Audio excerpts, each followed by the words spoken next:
Memo kwa Badwam TV Badwam Health Tips eso midin de afia amankwa tamaklo meda sepa umre no wadaje a unyama ye duoda de kosi fiada simenum bia na edi nkomo yi ennenso ya ba be wremo e wadabraka polyclinic na na wotwe mo nkomo maternal depression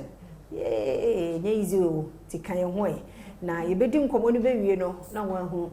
nia ekro me ba Martha Ali e wa hase na ene na wochi owa beboye endpoint homeopathic clinic na daroma na odi abedua ha ti kono ho na kohwe opomuden mo nsem yawe bia ubowura endpoint a obeje oso number ni mi 0244867068 oba yamu akwaba yeda sepa last time ye ba ha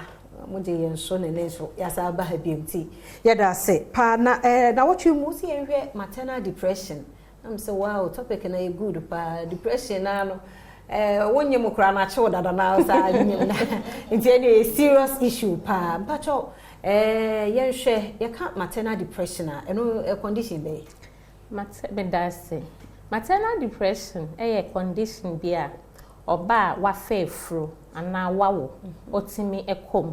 na ye ka se eye areho emroso obi areho but areho we de areho a ebro so isan say etimi ko free na watwimi no anipa na wo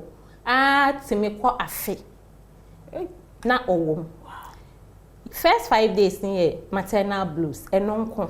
isan say no na eba eno a etete ne ho ko na maternal depression ne de eba eyo hawa emu orem kakra nti eba ne sa na ese ye de nipa no efem se be ya obenya na yaresa efri sa ohawo ne mu ye nka se yare ne mu eye conditions nyinsen ne mu ohawo kosi se obewu nechi no etimi edebre no maternal depression yes etimi edebre no na eba sa na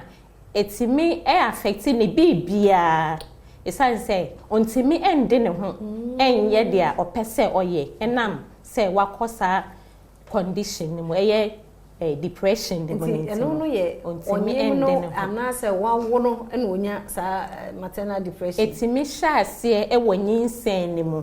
kosi say obewo na wonechi no na atwaso to bi otimi de fa asase na de kosi so obewo akora ne benyini na nyani na ehyasie ebia nyinsen ni mu no na bibi aba na ama wenya depression no ebi nso ho a wawo ewie no otimi ba ebi wo ho nso a obenya no nyinsen mu nko a obewo na nneoma sesa ebi nso ho a wo na echi no na wafa na etwaso na no we no ye enkura na se mpanimfo te se me amanyem na makonya maternal depression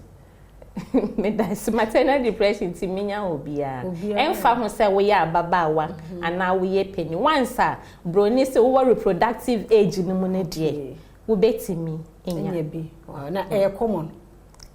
ye record wom se nkrofo ntan report but ya de wo ho okay esan se omo eba ne sa na ye de ani esusun nneoma bi a